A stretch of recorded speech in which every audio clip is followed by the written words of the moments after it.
जोहार। मैं आनंद कुमार और जनमन की बात में आपका स्वागत है। दोस्तों, भारतीय जनता पार्टी के नेता दिखावे के तौर पर भले हाथ मिला रहे हों, यह संदेश देने की भी कोशिश कर रहे हों कि पार्टी में सब कुछ ठीक ठाक है, लेकिन उनकी बातों में और उनके एक्शन में कोई तालमेल नहीं दिखाई देता है। और कभी कभी तो कुछ बातें ऐसी हो जाती हैं कि निशाना कहीं और लगाने की कोशिश होती है और तीर किसी और को जाकर लगता है। झारखंड भाजपा के अध्यक्ष बाबूलाल मरांडी ने 31 जुलाई को एक ट्वीट किया। बाबूलाल मरांडी ने अपने ट्वीट में लिखा कि सूत्र बता रहे हैं कि आज अहले सुबह झारखंड के होटवार जेल में छापा मारने गई टीम के लोगों से एक कैदी ने तू तड़ाक की भाषा में जिले के दो बड़े अधिकारियों का नाम लेकर पूछा कि वो दोनों नहीं आया है, किधर है वो दोनों। सिपाही ने सकपकाते हुए पूछा कि आप कौन। कैदी ने कहा, जाकर कहो पीपी खोज रहे हैं। बाबूलाल ने लिखा कि मुख्यमंत्री हेमंत सोरेन जी, इस बात में कितनी सच्चाई है और जेल में बंद सत्ता के दलाल का इतना मनोबल किसकी शह पर बढ़ा हुआ है कि वह जिले के सम्मानित अफसरों के लिए ऐसी भाषा का इस्तेमाल कर रहा है मानो वे लोग इसके घर के नौकर हों। बाबूलाल मरांडी ने आगे लिखा कि ईडी इस मामले की जांच करे कि जेल में बंद उसके कैदी को ये ताकत कहां से मिल रही है। अगर मेरी जानकारी पुख्ता है और दलाल जेल से ही अफसरों को हाँक कर कानून की धज्जी उड़ा रहा है, तो इस कैदी को किसी दूसरे राज्य के जेल में ट्रांसफर कराएं। ये बाबूलाल मरांडी का ट्वीट है और उन्होंने ये ट्वीट मुख्यमंत्री हेमंत सोरेन को लिखा है। बाबूलाल मरांडी ने यह लिख तो दिया, लेकिन अब या तो वह बहुत भोले हैं या फिर वे आधा सच बता रहे हैं, हाफ ट्रूथ बता रहे हैं। बाबूलाल जी, आप 2004 से लेकर फरवरी 2020 तक भारतीय जनता पार्टी में नहीं थे। तब आप भाजपा की चीजों को उतने ही साफ और स्पष्ट तरीके से देख पाते थे जिस साफ और स्पष्ट तरीके से आपको आज जेएमएम और कांग्रेस की चीजें दिख जाती हैं। लेकिन अगर बाबूलाल जी देख पाते, और देख पाते होंगे इसमें मुझे कोई संदेह नहीं है, लेकिन पार्टी का अध्यक्ष होने के नाते चीजों को ढकना, बुराइयों पर पर्दा डालना उनकी मजबूरी हो गई है। वरना अगर वे बता पाते तो हेमंत सोरेन से नहीं पूछते, वे खुद बता देते कि प्रेम प्रकाश उर्फ पीपी को किसने शह दी, किसने उस प्यादे को वजीर बनाया और उसे इतनी ताकत दी कि वह आज सरकार के सम्मानित अफसरों से तुम ताम के अंदाज में बात करता है। बाबूलाल जी को यह भी याद होगा कि रघुवर दास की सरकार में ही उत्पाद आयुक्त रहते आईएएस अफसर भोर सिंह यादव अरगोड़ा थाना में मुकदमा दर्ज कराने गए थे। शायद 7 करोड़ रुपए की हेराफेरी का मामला था, लेकिन एक ईमानदार आईएएस अधिकारी थाने में काफी देर तक बैठा रहा, लेकिन वो मुकदमा दर्ज नहीं करा पाया क्योंकि थाने में मुख्यमंत्री कार्यालय से फोन आ गया था। बाबूलाल मरांडी जी को यह भी याद होगा कि कैसे मुख्यमंत्री रहते रघुवर दास अपने करीबी के यहाँ विवाह समारोह में देवघर गए थे। उस शादी में प्रेम प्रकाश ऐसे नाच रहा था जैसे उसके खुद के बेटे की बारात निकली हो। पूर्व मुख्यमंत्री जी भी तब वहीं थे और तस्वीरें भी उस समारोह की वायरल हुई थी। और बाबूलाल जी को यह भी याद होगा कि जिस विष्णु अग्रवाल को पुलिस ने पिछले 31 जुलाई की रात के बाद गिरफ्तार किया और आज जेल भेज दिया, और जिस मामले में रांची के पूर्व उपायुक्त छवि रंजन पहले से जेल में हैं, यानी चेशायर होम रोड बरियातू की वह 1 एकड़ जमीन जो विष्णु अग्रवाल ने पुनीत भार्गव से खरीदी थी, और पुनीत भार्गव जो प्रेम प्रकाश का लंगोटिया यार है और सत्ता की दलाली में प्रेम प्रकाश का बराबर का पार्टनर है, भागीदार है।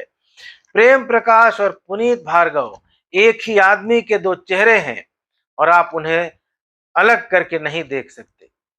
बाबूलाल जी को यह भी जरूर याद होगा कि इसी प्रेम प्रकाश के जिगरी यार पुनीत भार्गव के नाम पर सासाराम के बैंक ऑफ बड़ौदा की गोरक्षणी शाखा से लोन लेकर खरीदी गई और पुनीत भार्गव के नाम से रांची के डीटीओ ऑफिस में रजिस्टर्ड कराई गई सफेद रंग की इनोवा क्रिस्टा कार, जिसका नंबर J01DV1101 था। इस पर मुख्यमंत्री रघुवर दास 14 फरवरी 2020 से लेकर 2022 के मई महीने तक, यानी पूजा सिंघल के यहाँ छापा पड़ने तक घूम रहे थे। इस गाड़ी को अपने गराज में रखते थे। आखिर सत्ता के दलालों ने रघुवर दास को इनोवा गाड़ी क्यों दी और उन्होंने दलालों से गाड़ी क्यों ली? क्या यह एक ऐसा सवाल नहीं है जो रघुवर दास से पूछा जाना चाहिए?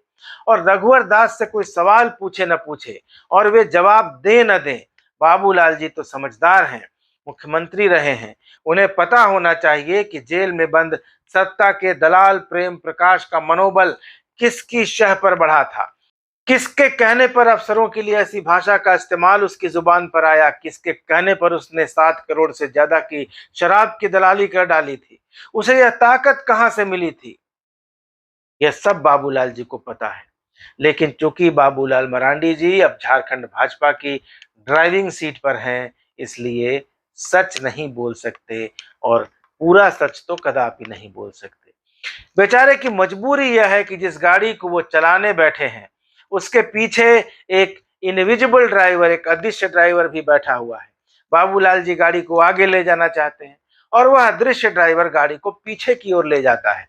झारखंड में जब भी भ्रष्टाचार पर बात आती है, जब भी प्रेम प्रकाश की बात आती है, तो इस सरकार से होते हुए वह जांच रघुवर दास के घर के गराज में खड़ी उस इनोवा के पास जाकर रुक जाती है।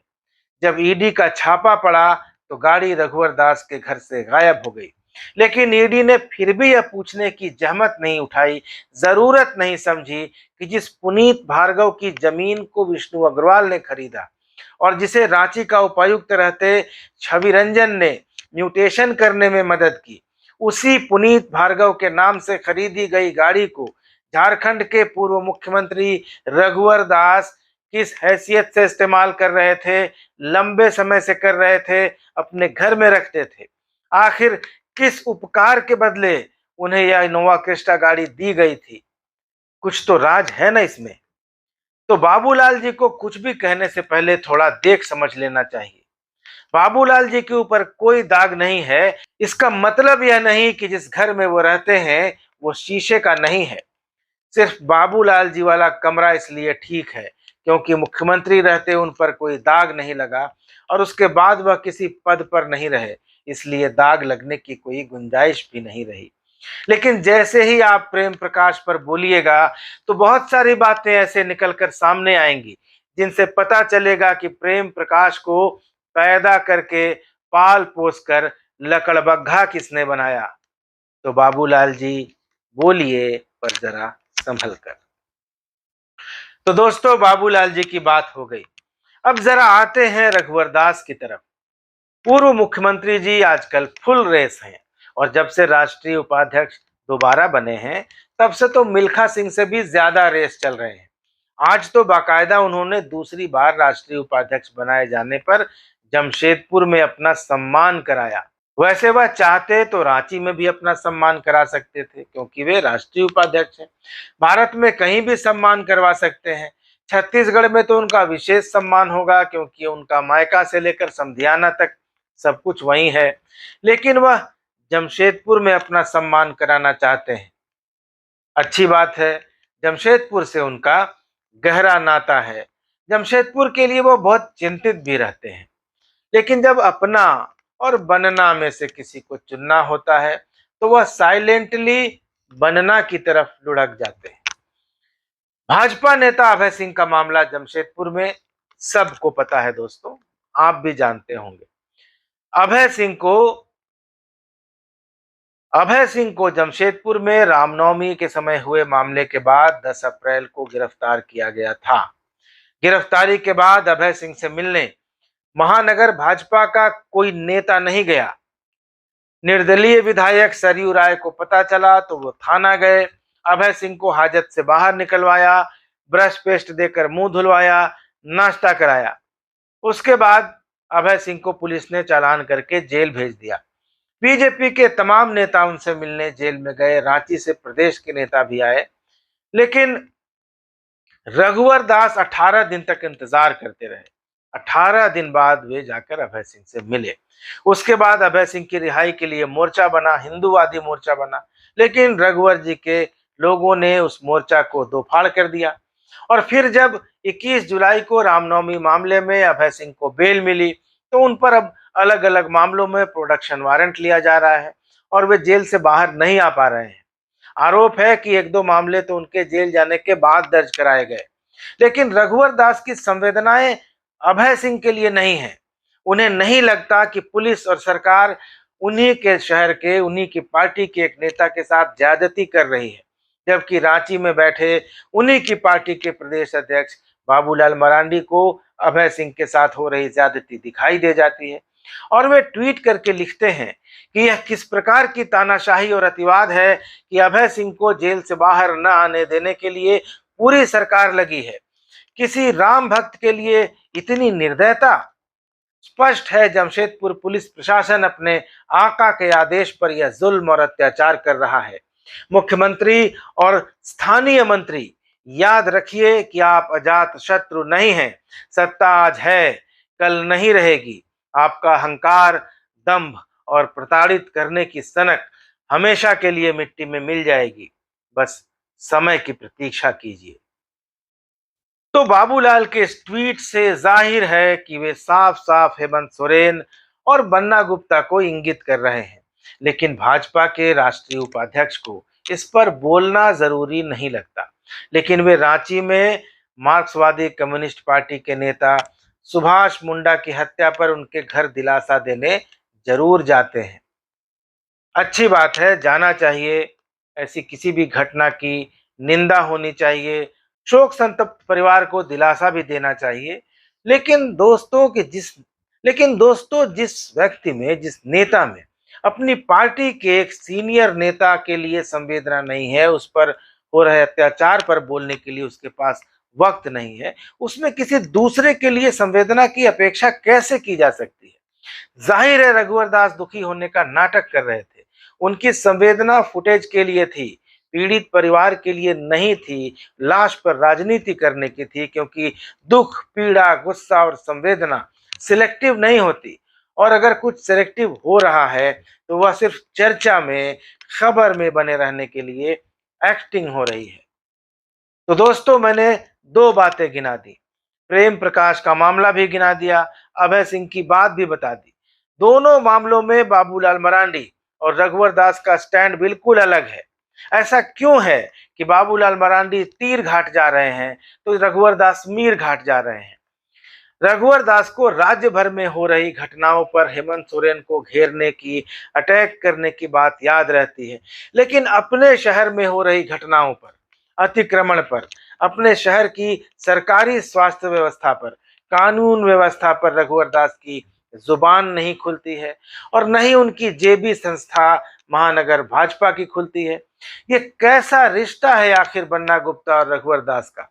ये कैसा याराना है कि अभय सिंह मामले में बाबूलाल मरांडी के ट्वीट करने के बाद तो उन्हें कुछ बोलना चाहिए था, लेकिन उसके बावजूद उन्होंने कुछ नहीं कहा। तो ऊपर ऊपर भले दिखावे के लिए भाजपा में सब कुछ ठीक ठाक होने का संदेश दिया जा रहा है, लेकिन असल में कुछ ठीक नहीं है। जब टॉप नेताओं में ही अंडरस्टैंडिंग नहीं रहेगी, कोऑर्डिनेशन नहीं रहेगा, सामंजस्य नहीं रहेगा, विचारों में भिन्नता रहेगी, डिफरेंस ऑफ ओपिनियन रहेगा और नेता दो सिरों पर खड़ा होकर विपरीत दिशा में भाजपा का रथ हाँकते दिखाई देंगे, तो इसका अंजाम क्या होगा आप बखूबी जानते हैं। दोस्तों, ये वीडियो कैसा लगा कमेंट करके ज़रूर बताइएगा। चैनल को ज़रूर सब्सक्राइब कर लीजिएगा। अगले वीडियो में मुलाकात होगी, तब तक इजाज़त दीजिए। धन्यवाद, नमस्कार।